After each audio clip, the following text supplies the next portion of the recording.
Midday sun peeled the skin, yet 6 women sat quiet beyond the fence, as if they'd long grown used to being turned away. Each morning the man brewed coffee for someone no longer there. He hadn't spoken to another soul in 5 years until 6 women appeared in silence by his fence, asking for nothing but a little water. No one knew then that from a single cup the land itself would begin to change.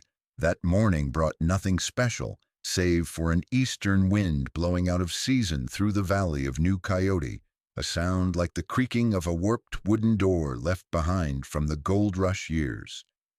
Jonas Culver opened his eyes before the light had a chance to fill the small house, a makeshift dwelling raised back when the Homestead Act of 1862 lured dreamers westward, only to leave behind brittle soil and splintered hope.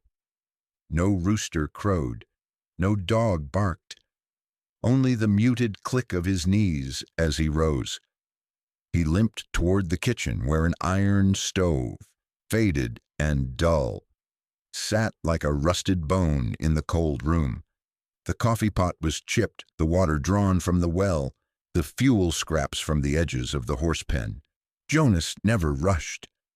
Each motion followed the same order, etched into his bones like a ritual meant to keep the past from waking. One ceramic cup was set down, then another. 2 cups like every morning for the past 9 years, ever since the last wagon trains left the valley behind. The second cup was always filled, but no one ever drank from it. No prayer, no photograph, just coffee, warm for a time, then cooling quietly in the hush. Outside, New Coyote stretched like a stripped animal hide. Red earth cracked like veins on the hands of the very old. Jonas stepped out onto the porch, settling into the warped wooden chair whose joints groaned in protest, a lonely sound in a morning that had no sparrows. A southern wind pushed back through the hollow, smelling of rust and sand, the scent of wasted ground where men once came chasing gold and left only rotted fence posts behind. Jonas sipped his coffee, his eyes resting on the crooked gate. The mailman stopped coming 7 years ago after the Union Pacific abandoned the spur line through the valley. Jonas kept no journal, he marked no calendars. He told time by the sun and remembered someone by the second cup. Once an owl landed on the railing and watched him for a long time. Jonas didn't shoo it. He placed a crumb of cornbread on the porch. The owl didn't eat, didn't leave, just sat still until the first edge of dawn made it squint. When it finally lifted its wings, those wings brushed something Jonas couldn't name. He watched it go, and a long while later he went back inside, picked up the second cup, and for the first time in many years he did not pour it out. He let it cool on the table, untouched, silent, like a memory too tired to vanish. By noon the wind had shifted, now carrying with it the dry heat from abandoned gold mines far off, where a once bright town had crumbled into sand and bone. The sunlight shattered across the hard brown earth, striking broken shards of glass scattered around the ranch yard, remnants of drunken nights Jonas no longer recalled the reasons for. He went to mend the fence posts blown down by last week's winds. The wood was rotted, the nails rusted, and the barbed wire twisted like the tendons of a steer dead from thirst. Each hammer strike wasn't for the fence. It was to keep his hands moving, to keep his heart from finding space to bleed through old wounds. The horse pen held only one animal now, an old mare whose steps had lost the will for incline. Jonas cared for her the way a man tends to what remains of himself. He didn't feed her much, only enough to let her keep breathing. Behind the stable lay the old well, once a mirror for summer moons. Miriam had said, "This well's so deep I can see my dreams in it." But not anymore. The water still rose, but it was cloudy now, and the reflection it offered was warped sky. A sky that no longer showed Jonas who he used to be. He returned to the house. The kitchen held 2 chairs, one upright, the other with armrests, draped in a pale blue cloth Miriam had sewn from an old dress. Since the day she died, Jonas never sat in that one, never brushed away the thick dust that had gathered. Even when the wind knocked the cloth askew, he left it as it was. The chair stood there like the corpse of something once warm, once soft. From the kitchen window he could see the whole valley, where once two shadows had walked together beneath the evening sun. Now it was only him and his own shadow, silent and suspended like a sentence never handed down. Folks from neighboring towns called him Ghost Rancher. The name passed from delivery men to the gas station, to the mouths of horsemen drifting by, not because he had done harm, but because they said he was already dead, just hadn't been buried yet. That afternoon, Jonas sat on the back porch carving a piece of wood, whittling into the beginnings of a name. He never finished. His hands always trembled when he reached the letter M. The wind blew dust like the smoke of old fires, carrying the scent of scorched rope, dry earth, and memory, the kind that doesn't need calling to find its way home. That afternoon, the sunlight didn't blaze golden as it usually did. It was white, harsh, like fire without color. Jonas was cutting a length of frayed rope to lash the stable door when the earth beyond the fence darkened, not from grass growing, but because someone sat down. 6 of them. He saw them first by their shadows, blurred silhouettes wavering in the air, thick with heat. At first he thought it was a trick of the light, like those early years when he'd sometimes glimpse Miriam standing by the fence, only for her to vanish into dust. But these shadows didn't dissolve. They stayed, still as statues set in the wrong place. Jonas froze, the rope still in his hand. The sun slanted sideways through the dry air, slicing through a warped timber post and landing directly on the face of the oldest woman in the group. She didn't glance down, didn't look away. She stared straight into the house, into the dark doorway where Jonas stood behind a wooden curtain. The youngest among them, a thin girl with a body like a reed, rested her head on her knees. Her eyes were closed, not asleep, just done looking. The others said nothing. No one asked for water. No one cried for help. No one tried to look pitiable. They sat as if they knew there was nowhere left to go, as if this was the last threshold where life might still take one more step. Jonas stood behind the curtain. His heart didn't race, but something older than the heart stirred inside him. That feeling was vague, like the moment someone quietly opens a sealed room. No wind, just light changed. He watched them for a long time, long enough for the sun to dip westward and their shadows to stretch, reaching the base of the fence like they were melting back into the earth. One woman adjusted the cloth wrapped around her head. The movement was slow, stiff, like her skin no longer remembered softness. Jonas didn't step out, didn't speak. He stood behind the slats, letting himself see and be seen, like the old well, no longer offering a clear reflection but still holding, for any soul brave enough to look in, something unfathomably deep. There was no knock, no voice calling out. Only 6 shadows sitting still under the sun, like stones forgotten on hard ground. The late-day wind carried the scent of scorched iron. That bitter smell that warns the heat will linger long into night. Jonas stood behind the slatted curtain, hand resting lightly on the edge of the door. Not because he meant to act, but because he had never stood this long without turning away. In the kitchen, the second cup still sat untouched. The coffee had gone cold. He picked it up, paused, then set it down again. Not from habit lost, but because something had tilted off the familiar course. Jonas put on his coat and took the wooden pail from beside the door. He said nothing. He walked to the well, dust beneath his boots, sun glaring above. The pulley creaked, a brittle sound slicing the hush. He drew the water, filled the bucket to the brim, then set it on the ground just within view of the 6 seated at the fence. No one came rushing, no one sprang to their feet. They only glanced at one another, waiting, it seemed, for someone else to move first. Jonas turned away without a word, no gesture, no waiting. He returned to the porch, sat in his old chair, and faced away from the yard. 3 hours passed, and the light turned color. The sky had faded from blue into something still, streaked with a thin red blush drawn out from the hilltops. The bucket sat empty. Someone, he didn't know who, had used it. Maybe one, maybe all 6. But it had been returned precisely to its place, without a single drop spilled.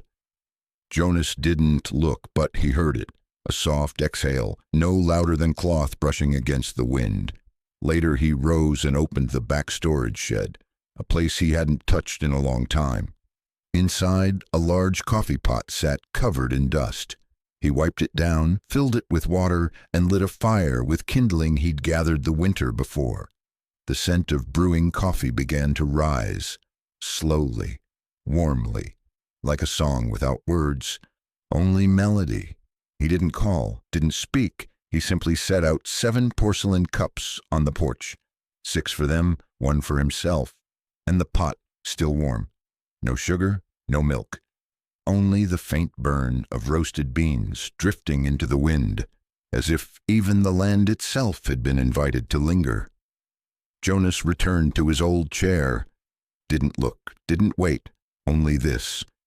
For the first time in many years, he'd brewed coffee for someone else, and inside him something was no longer entirely silent.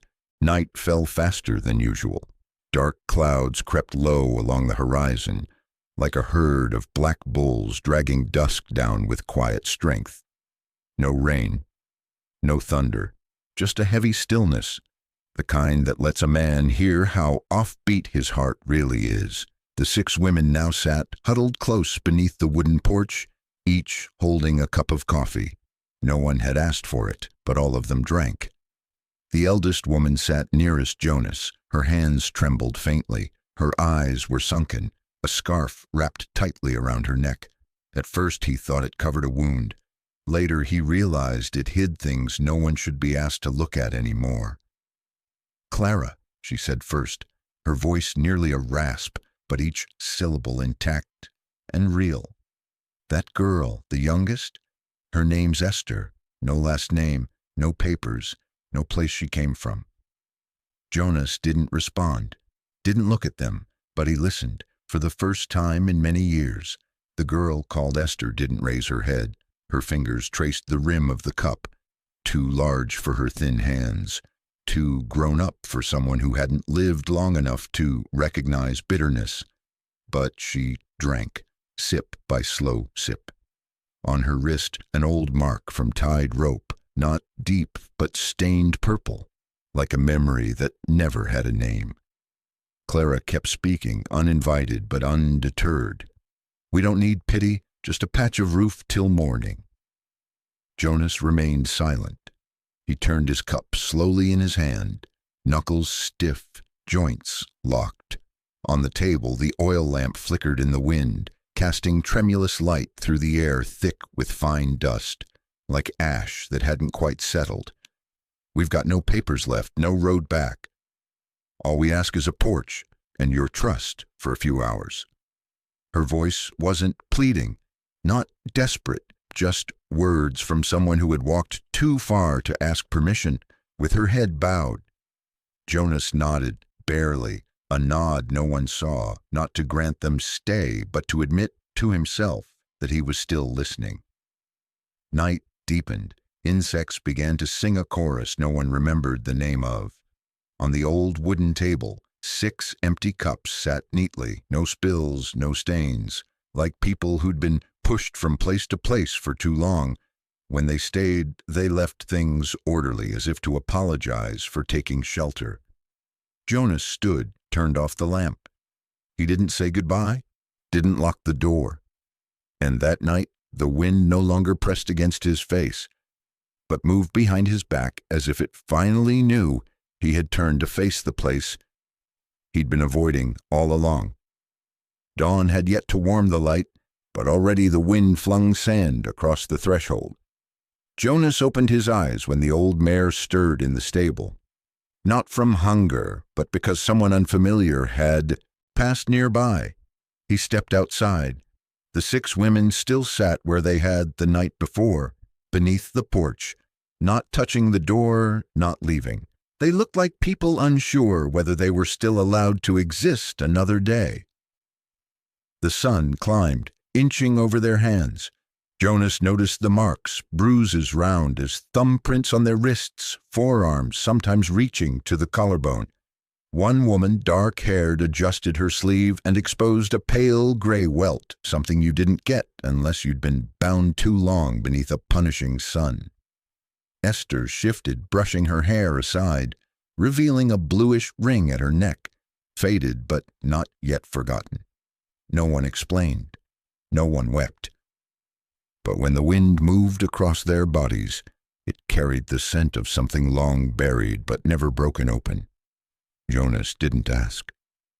He simply looked, then quietly removed the wooden bar that had kept the door latched every night since Miriam passed.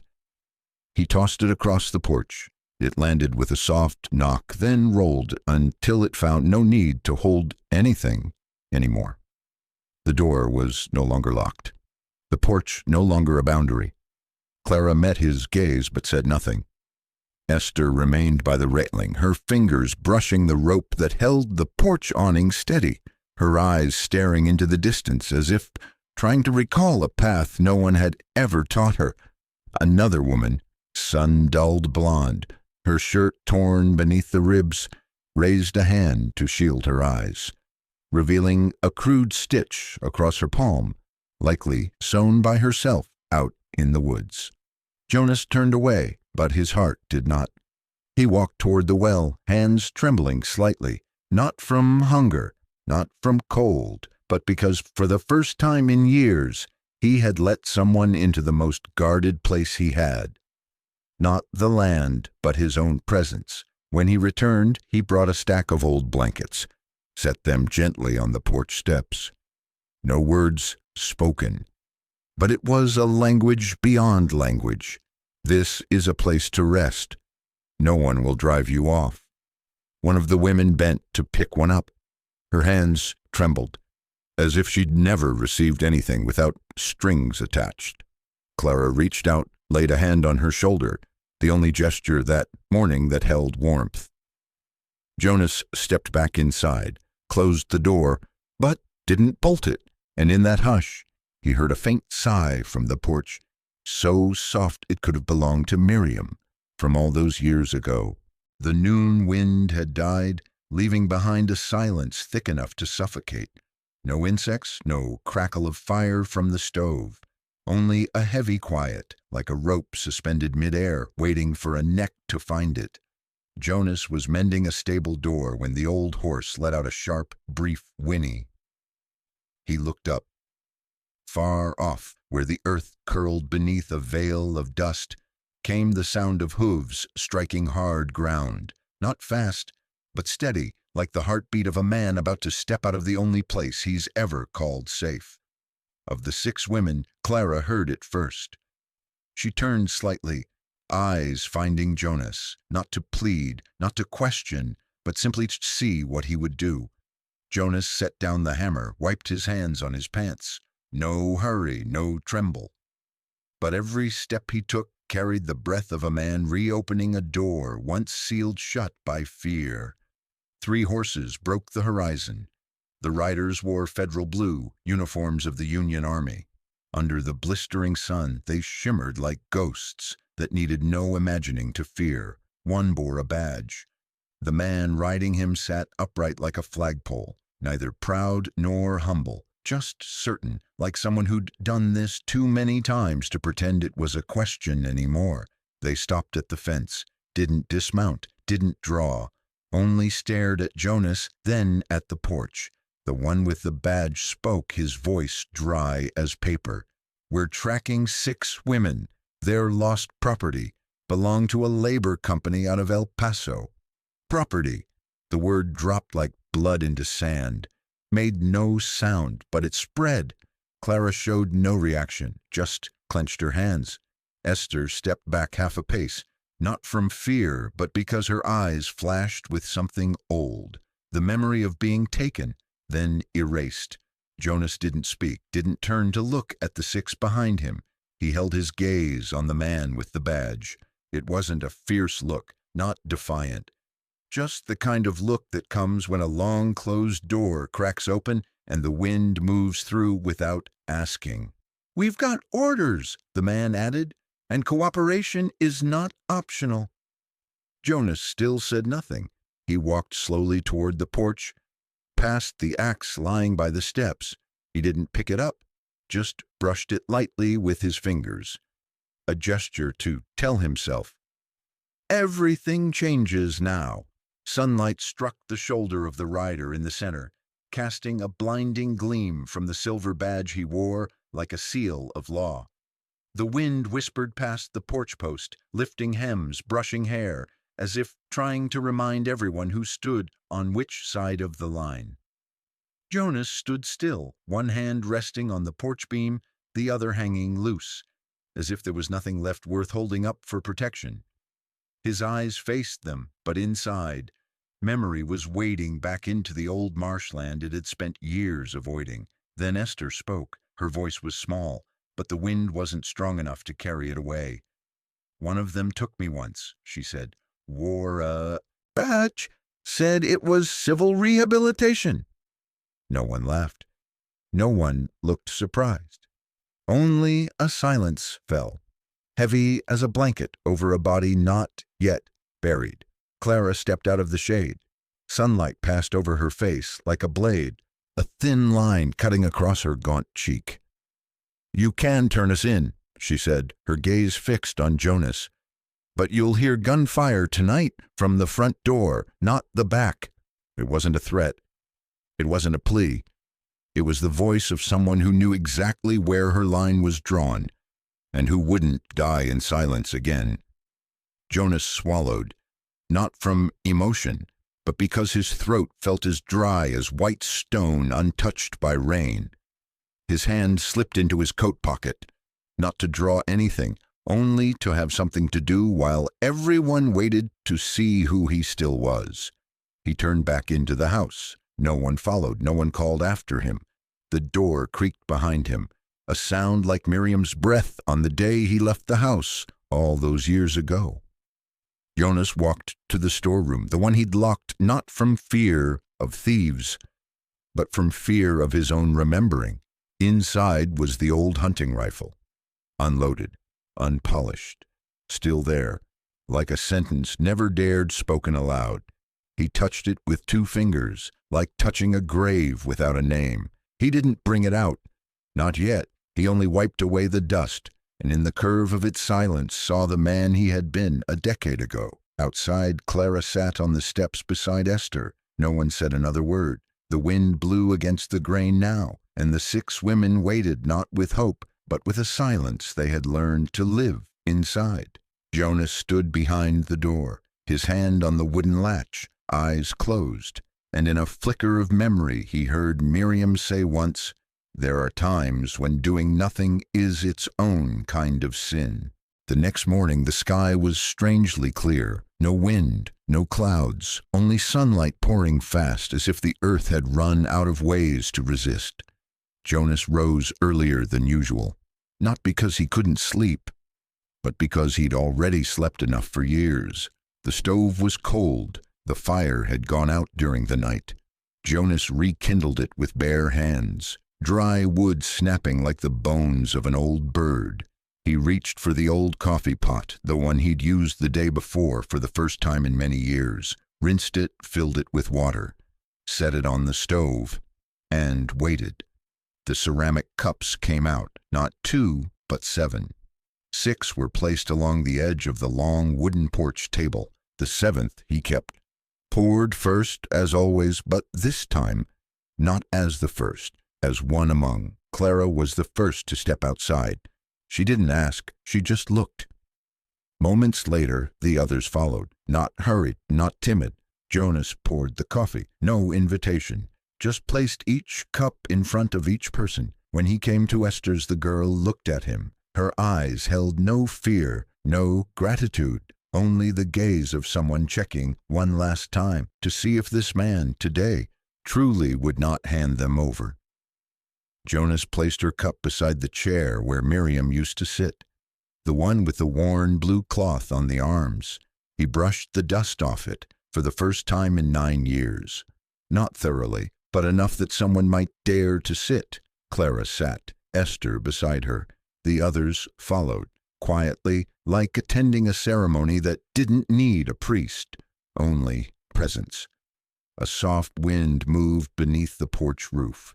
And then Jonas spoke, his voice hoarse from long disuse. "No one asked me to fight," he said. "I know that. They just needed me not to turn away." No one answered, but they all drank their coffee, 2 hands around each cup. Not as thanks, but as ritual, an unspoken vow that for this one morning they were under the same roof. The sound of hooves rose in the far south. Distant but steady, Jonas didn't turn to look. He no longer needed to. He stepped inside, opened the storeroom, took the rifle, loaded it, not fast, not slow, like a man who hadn't chosen violence, but had stopped choosing to hide. The coffee was gone, the sun now high. Clara stood, her gaze no longer tired. "If you die today," she said, "we won't run." Jonas looked at her, didn't answer, but he added more water to the pot, set it back over the flame, as if there would be another morning, and maybe after that. One more. By noon, the wind shifted.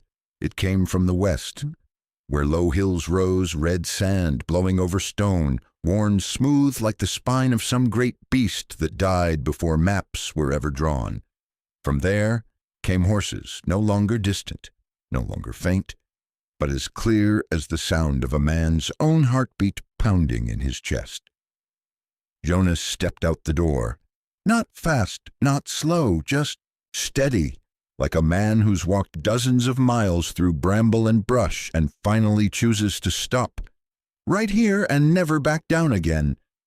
He stood at the wooden fence, the same one where just yesterday 6 women had sat beneath the sun, like shadows no one dared name.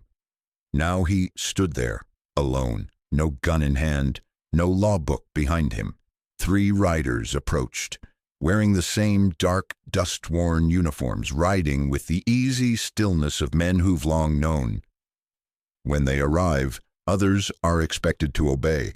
The one in the center, badge pinned at the chest, reined his horse right in front of Jonas, close enough to smell sweat mixed with gun oil, far enough to still claim the law was on his side. "We're here for 6 runaway women," he said. "No greeting, no name asked. Their property. By law, we're authorized to search." Jonas didn't raise an eyebrow, didn't lower his gaze. He simply spoke, voice honed by grit, by loss, by long years of saying nothing. "They're here, under my roof. And you're not invited." He didn't shout, didn't sneer, just said the words. And the wind seemed to pause to hear them. The man with the badge let out a low, toothless chuckle, a sound with more space than humor. "This is federal land," he said. "The law says I can come in." Jonas didn't flinch.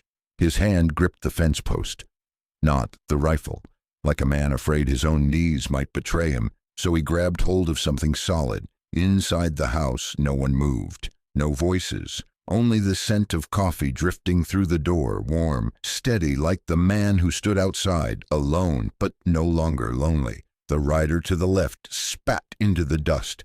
The wet sound on dry earth cracked like a stone dropped in a dry well. "You hiding fugitives," he said, "or just too old to know who you're standing in front of?" Jonas didn't answer. He stepped forward, just far enough for his shadow to fall across the front hooves of the lead horse. No one drew, no one signaled, but the air stretched tight, like buffalo hide pulled too far, one tear away from rupture. No shot fired, no more words spoken, But the ground began to tremble, not from hooves, but from hearts that had decided to stay, hearts that needed no flag, no badge, no reward. Jonas stood there, like a windbreak planted by hand, not to stop bullets, not to keep out rain, just to give people a place to stand without being driven away. In that moment, the wind stilled. Dust hung mid-air, everything slackened like a rope waiting for a neck. Jonas stood firm at the fence, hand resting on the post, neither retreating nor advancing. Across from him, the three riders didn't move, but their eyes swept across the porch cracks, the walls, as if they already knew someone was inside. And then the door opened, not fast, not forceful, just enough for a small figure to slip through, with the silence of earth right before it splits into storm. Esther, the girl with rope burns on her wrist and a gaze like someone who had once been sold. No one told her to step out. No one helped her walk. But the empty space between Jonas and the riders had made a path for her. She stood in the middle of the dry earth, no hand to shade her, no fear to flinch from. Her eyes locked on the man with the badge, her voice steady, not angry, just whole. "We are people," she said, "not property." No one answered. Even the rider flinched, not from force, but from truth too plain to dodge. Jonas turned toward her for the first time, not as a child, but as some part of his own conscience that had gone too long without water. She didn't shrink back, didn't lean into him. She stood her ground as if the wind might carry her off. Should he turn away again? The man tightened the reins. "She's not of age to speak on civil rights," he said. "No birth certificate, no guardian. Then what is she?" Jonas looked away from Esther, didn't answer him. He stepped beside her, rested a hand gently on her shoulder, not as a protector, but as a man standing beside a truth that didn't need paperwork to prove it was real. One of the others drew his pistol, slowly, not raising it, just showing that he could, that he had authority. Jonas didn't move his hand, but he lowered his head slightly, as if taking on a weight that was never his, and claiming it anyway. The door opened again, Clara this time holding a white cloth stained with dried blood. She didn't step fully out, but her presence felt like driving another beam into the house's foundation. Esther didn't speak again. She didn't need to. The way she stood spoke for all six. Jonas turned back toward the door, glanced inside, then turned again. His hand reached down and pulled the wooden bar from behind the doorframe, the one he'd used for years to keep the world out. He set it aside, didn't speak, but everyone there knew. This place, now, was home. No permission needed, no paper signed, no name required. No one fired, no one gave an order, but every gaze had turned away from each other and onto Jonas, the man standing between two worlds. On one side, laws dressed in borrowed names; on the other, six souls with nothing left to lose. The silence was pulled tight, like a bowstring ready to snap. The wind returned carrying sweat, horsehide, and something. Soldiers never forget. The scent of blood before it breaks the skin. Clara stepped 1 foot farther. She held something in her hand. When she reached Jonas, she offered it. An old photograph, worn and faded. "I found this in the stable," she said. She was Miriam, wasn't she? Jonas didn't take it right away. His eyes paused on the image. One corner was singed. The paper curled from damp. But Miriam's eyes, even in that battered print, still held the same light, gentle and trusting. Clara spoke softly, but the wind carried her words like confession. "You loved someone once. Don't let us die and have that be your regret again." It wasn't a knife she drove in, but a finger pressed to an old scar that had healed only on the surface. Jonas froze. His hand dropped, then clenched. Then he turned and walked back into the house. No one inside moved. The 6 coffee cups still held warmth. On the table, beside unfinished stitching, stood the old cupboard where he kept everything marked, "Do not open again." Jonas stood before it a long while, didn't open it with his hands, but with memory. Miriam came to him, not from the photograph, but from moments burned into his marrow, her bent-over sewing, teasing him for hiding from the heat, her cradling a child, not her own, just because it had lost its way, her walking out the door, and him not stopping her. His hand trembled as it touched the cabinet latch. For the first time in 9 years, the door opened without a creak. Inside, the old hunting rifle lay in dust and remorse. Jonas picked it up, didn't wipe it, didn't kiss it. He checked the chamber, loaded each round, one by one, like tapping gently on a door he'd kept bolted too long. When he stepped back onto the porch, Clara and Esther were still there. The 3 horsemen remained mounted, silent, watching, waiting to see what this man would do with the past he had buried. Jonas walked out into the yard. The wind played at his trousers. The sun caught the steel of the barrel. He didn't raise it, didn't aim. He simply let it rest against his side, like a promise he hadn't kept, but meant to now. The leader spurred his horse forward, his eyes locked on the rifle in Jonas's hands. His lips curled as he hissed, "You know what it means to resist a federal officer?" Jonas didn't answer, didn't blink. He just stared at the man's boots, dusty but not worn, and the leather reins lacking any official seal. At the man's side, his pistol began to rise from its holster, but before he could lift it, Jonas fired, not at the man, not at the gun, at the horse's leg. The shot split the air. The animal screamed, then collapsed, throwing the leader like a sack of grain into the dust, sending up clouds from the cracked earth beneath his borrowed authority. The 2 others froze, too rattled to draw, spinning their horses with jerks of the reins, galloping away as if hell had opened behind them.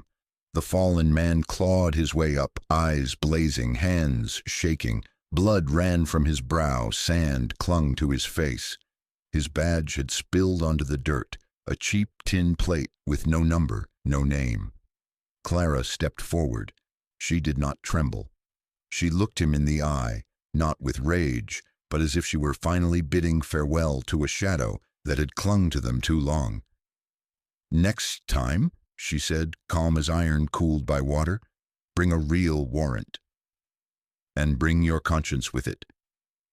He said nothing, just staggered toward his horse, only to find it would never rise again. Jonas spoke for the first time that day, his voice like bark dried in the sun. "You can walk. It's good to know what it feels like to have no one carry you." No one clapped, no one cheered. Only Esther unwrapped the small cloth from her hair and laid it across the fallen saddle. A quiet farewell to the fear that had once held her legs in place for far too long. Clara sat on the porch step. For the first time she didn't tremble, didn't clench her jaw, didn't flinch like prey. She spoke, soft as ash settling. "It's the first time we've seen a man who didn't say he loved, but acted as if he did." Jonas didn't turn back. He only gripped the rifle tighter, then let it fall to the ground. Not because danger had passed, but because for the first time he no longer needed a weapon to make someone stay. 3 weeks later, the valley of New Coyote was quiet, the kind of quiet that made it feel as though no hoof had ever struck its dirt. No storm of dust had ever darkened its skies. The wind had stopped carrying sand, and the air now held a rare clarity, as if the land itself had grown weary after so many years of gold rush fever and dreams left to rot. No one spoke of leaving. No one asked to stay.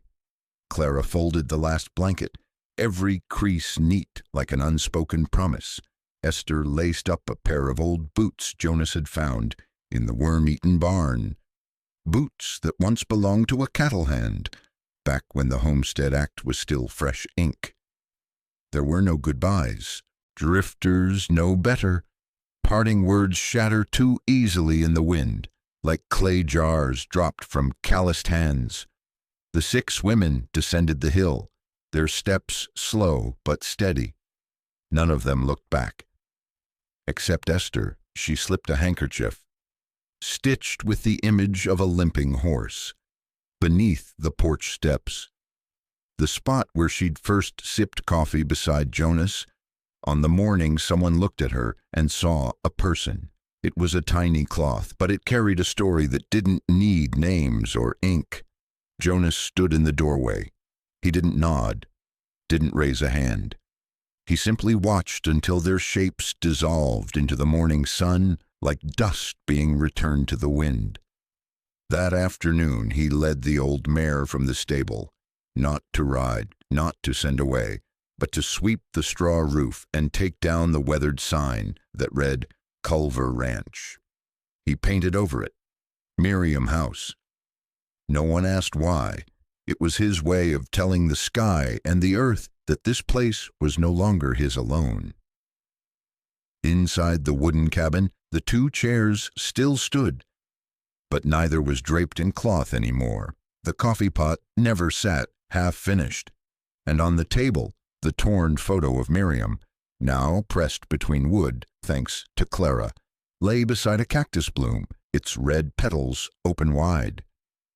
Esther had once said, "Those flowers only bloom when the land stops holding its breath from heat." Jonas looked at the photo. Miriam's eyes were still as gentle as ever, and for the first time he didn't feel the ache. He only saw a smile, one that seemed to say you did right. And with that his heart lifted, as if Miriam had forgiven him, and he finally had forgiven himself. That night Jonas slept early. No dreams, no rifle beneath the pillow. The wind sifted through the rooftop slats carrying the scent of damp soil, the first sign of rare desert rain. No one would ever call this place home out loud, but each of them in their own quiet way had planted something soft, something still, something like peace, in the belly of a land once left behind.